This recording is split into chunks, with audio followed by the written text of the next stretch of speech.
예수와 함께 계시니 시험이 오나 값없네. 기쁨의 근원 되시네. 예수를 위해 삽시다. 섬김과 어울림의 사람들 비전장로교회 언제나 주를 기리고 그 사랑 안에 살며. 평안한 밤을 보내셨습니까? 여러분 모두 오늘도 주님이 지켜주시는 복된 하루를 맞기를 소망합니다. 우리 같이 기도하고 말씀을 나누겠습니다. 주님 감사합니다.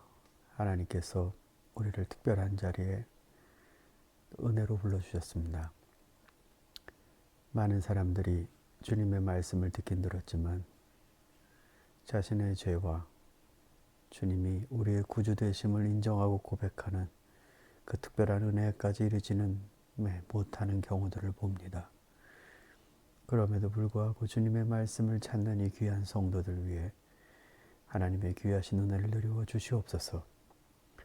하나님, 우리가 구원받은 기쁨으로 다른 사람과 다른 반열에 있고 용서받은 자들로 하나님 또 그렇게 특권의식을 갖는 게 아니라 정말로 주님이 보고 계시는 그 사람들을 향하여 또 주님의 메시지와 또 우리의 삶으로 복음을 전할 수 있는 복된 영성과 지성과 또 하나님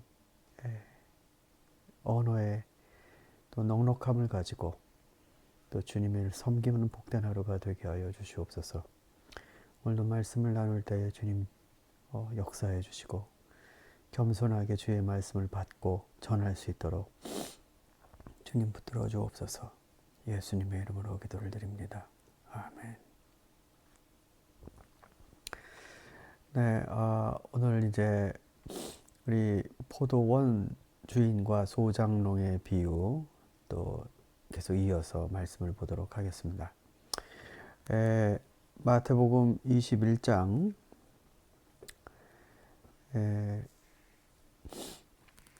36절에서 39절까지의 말씀입니다. 36절에서 39절. 주인은 다시 다른 종들을 처음보다 더 많이 보냈다. 그랬더니 농부들은 그들에게도 똑같이 하였다. 마지막으로 그는 자기 아들을 보내며 말하기를 그들이 내 아들이야 존중하겠지 하였다. 그러나 농부들은 그 아들을 보고 그들끼리 말하였다. 이 사람이 상속자다. 그를 죽이고 그의 유산을 우리가 차지하자. 그러면서 그들은 그를 잡아서 포도원 밖으로 내쫓아 죽였다. 이 테넌트들이 주인이 보낸 종 셋을 붙잡아다 때리고 돌로 쳐 죽였습니다. 해서는 안 될 일을 한 겁니다. 있을 수가 없는 일입니다. 이건 정말 천인공노할 일이죠.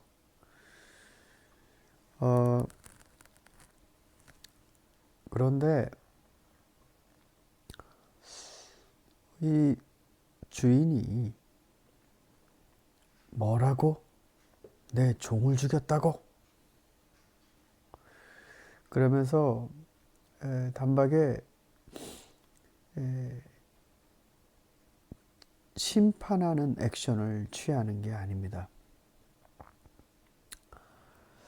어찌 보면은 참 너무 우유부단하다라고 우리가 생각할 정도로 분노가 굉장히 더딥니다.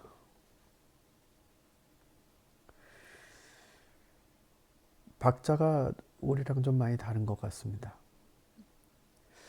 마치 속이 없는 사람처럼 자기가 손해를 보고도 말 한 번 못하는 그런 사람처럼 주인의 반응이 영 그렇습니다. 아들을 보내는 장면도 그렇습니다. 이 사람들이 내 아들이야 존중하겠지. 이 세 종을 보냈을 때 농부들이 보여주었던 행동, 거기에서 한 번 더 판단의 기회를 갖습니다. 내 아들이야? 존중하겠지. 그런데 농부들은 그 아들을 보자, 아이고 큰일 났다,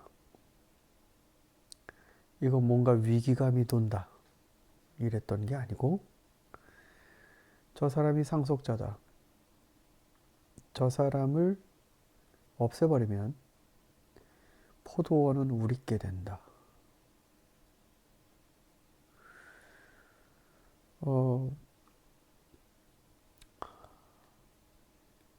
포도원을 통해서 자신들의 이 생계를 유지해가는 일터가 이제 거기서 일하는 일꾼을 넘어 강도가 되는 포인트입니다. 그러면서 이 사람들은 그 아들을 붙잡았습니다. 그리고 포도원 바깥으로 끌고 내려왔습니다. 마가복음 본문에서는 포도원 안에서 죽였다, 그리고 이제 바깥에다 내다버렸다, 뭐 이런 식으로 좀 다릅니다만, 이 마태 누가복음 본문에 의거하면 밖으로 끌고 나갑니다. 그러니까 포도원 안에서 저지르는 행위가 아니라 아예 바깥으로 이 아들을 끌고 나가요.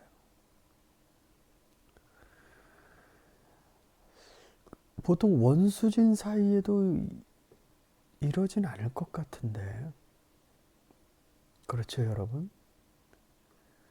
뭘 잘못했습니까? 아니 대관절 포도원 주인이 뭘 잘못했습니까?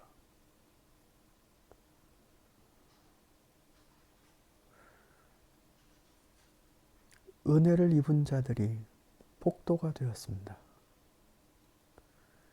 마땅히 돌려줘야 될 자신들의 의무를 아예 빼앗아서 차지해버리려는 그런 음흉한 속셈이 이제 바깥으로 드러냈습니다. 예수님이 여기에서 마지막으로 아들을 보냈다라는 것은 사실 여러분, 우리들이 듣는 것보다 대제사장이 이 얘기를 들을 땐 이건 보통 이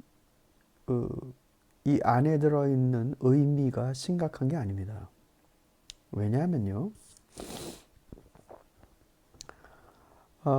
이제 성전이 무너지고 난 다음에 유대인들의 신앙생활은 이제 각각 포로기로 끌려가거나 혹은 포로 귀환 후에는 성전을 또 세웁니다만, 그것이 다시 이제 뭐 제국주의 식민지 아래서 온전히 버텨내질 못합니다. 그런 와중에도 이스라엘 백성들의 신앙에 대해 붙들고 있었던 건 그러니까 왕도 없지요, 선지자도 부재하지요. 그때 이들을 붙들고 있었던 건 대제사장입니다. 그런데 그나마 대제사장도 그러니까 지금 주님 오시기 한참 전, 한 200년 전쯤 일입니다. 그러니까 이 2세기입니다. BC 2세기. 그때 이 헬라 제국 그 통치가 거의 3분된 그런 상황에서 이쪽 그 팔레스타인 땅 쪽을 지배하고 있었던 그 셀레우코스 왕조가 있습니다. 근데 그 셀레우코스 왕조의 그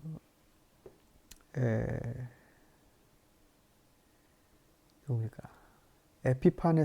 에피파네스라고 별명인데 그 사람 이름이 안토고노스인가? 안티오쿠스 4세죠.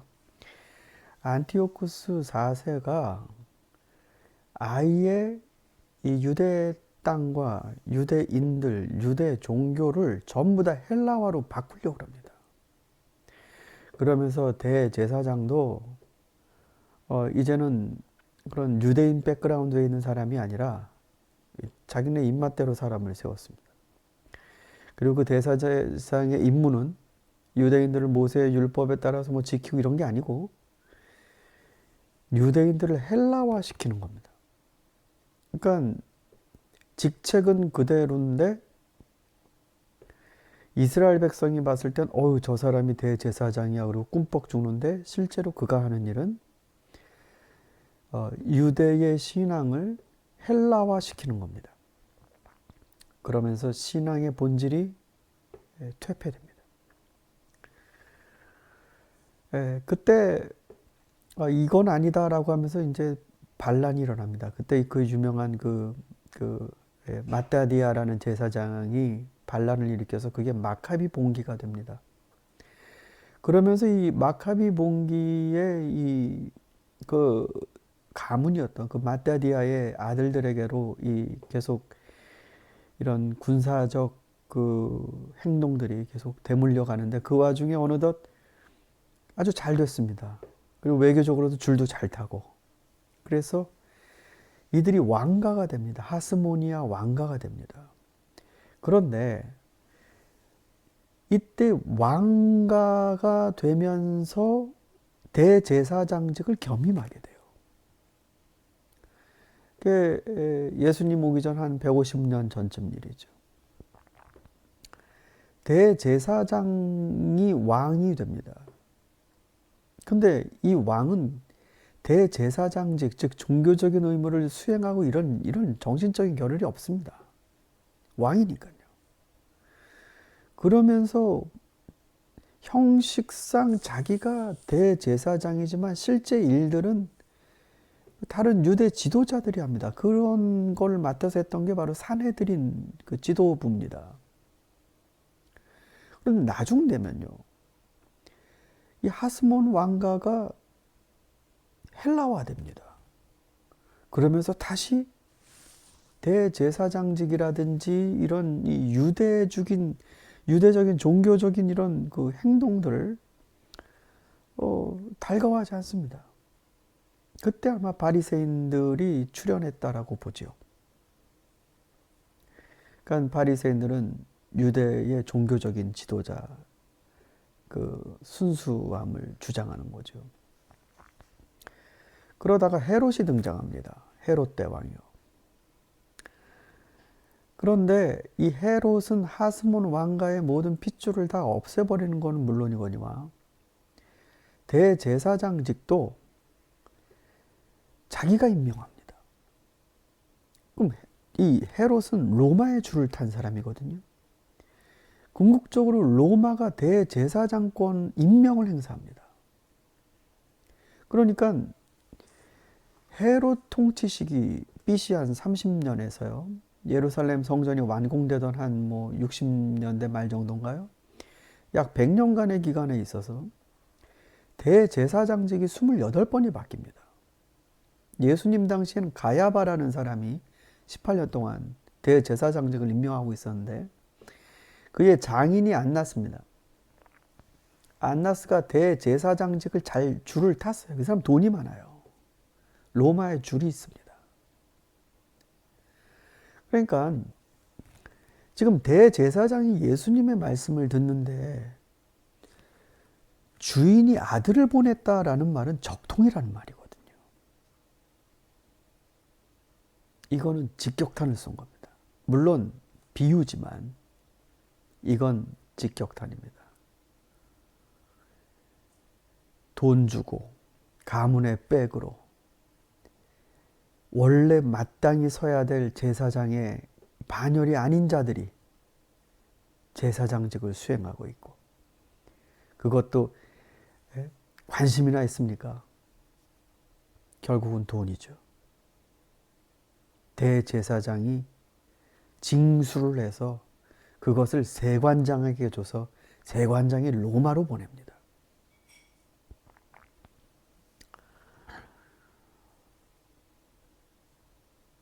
아들을 보냈다. 진짜가 왔다는 거죠. 진짜.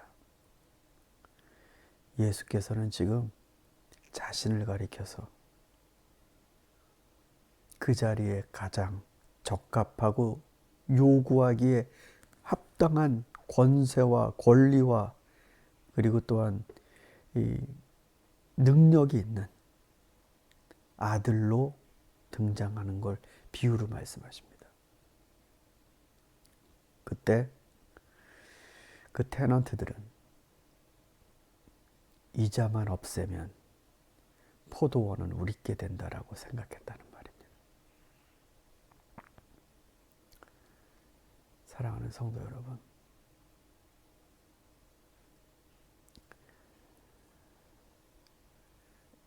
우린 여러모로 많은 걸 빌려서 살고 있는 인생들입니다.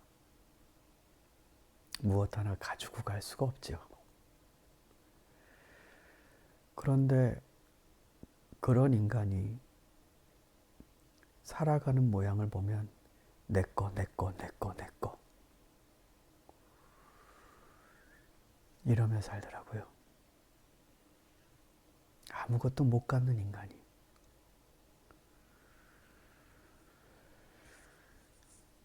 여러분, 이 세상의 주인 예수 그리스도께서 오셨습니다. 그분은 참 주인이고 참 목자이신데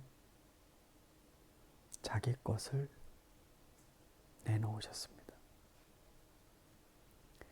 내 거 가짜들이 내 거를 만들어가는 세상에